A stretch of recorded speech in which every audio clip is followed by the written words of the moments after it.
Each year we like to find someone who can help make this award presentation extra special for our honoree. Joe Arnold is an Emmy Award-winning anchor and reporter for WHAS. And more importantly tonight, Joe is a lifelong Cardinals fan, and he nearly did a backflip himself when he learned Ozzie was the recipient this year. Here to present the Living Legend Award, please welcome Joe Arnold. So Mike Shannon poem, Jack Buck poetry, and then you get Joe. Sorry, Ozzie. 1981. It was a frustrating year to be a St. Louis Cardinals fan in 1981.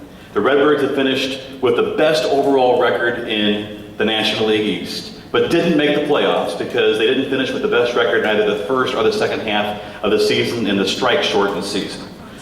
Same season, our star switch-hitting shortstop was literally yanked off the field by manager Whitey Herzog after making a particular gesture to the fans, some fans. It had been 13 years since the Cardinals had made the World Series, which may not sound like a lot to some fans, but I was only 15 years old and it was like 30 or 50 to me. But we loved our Cardinals. My dad would take us to the games, we would sit in peanut heaven.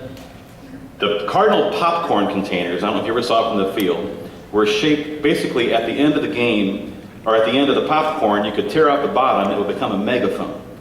So at the end of the game, my throat would be sore from cheering and my lips would be chapped from the salt.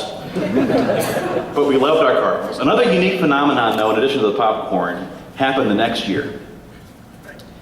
And it developed the children, unprovoked by a scoreboard message or prompted by a PA announcer, the children began to spontaneously chant a name.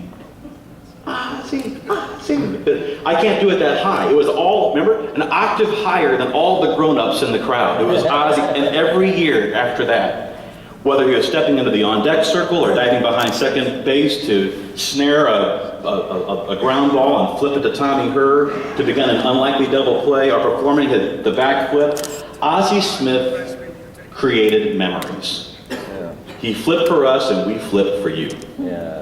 His acrobatic but consistent play, his disciplined hitting, his professionalism, his soft-spoken but confident demeanor, your example. Oh, and we won the World Series that year, too. Led by speed and defense, personalized and personified by Ozzie Smith. However different our backgrounds could have been, we could relate to Ozzie, that kid up in the stands. Thanks to Jack Buck, the legendary Cardinals veteran broadcaster, because he explained how Ozzie, as a youngster growing up in the Watts section of Los Angeles, would take a rubber ball and bounce it against the concrete steps and then work on the reflexes and all those different caroms. I had zero athletic ability, but the lesson applied far beyond athletics. It was about effort, it was about drive, it was about persistence, and it was about perseverance. I remember growing up watching Ozzie just take infield practice. It was amazing. Because he would stand there, he would whatever, he'd dive for it, he'd grab the ball, he'd throw it to first base without looking. That wasn't a gimmick. That was not just raw talent, that was dedication to a craft, and we noticed.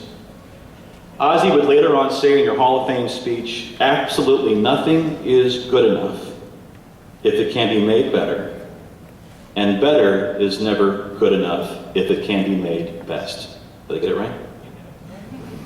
So fast forward 13 years from that 1982 victory, I'm standing where very few Cardinal fans are ever allowed to go. I'm at the clubhouse door at Busch Stadium.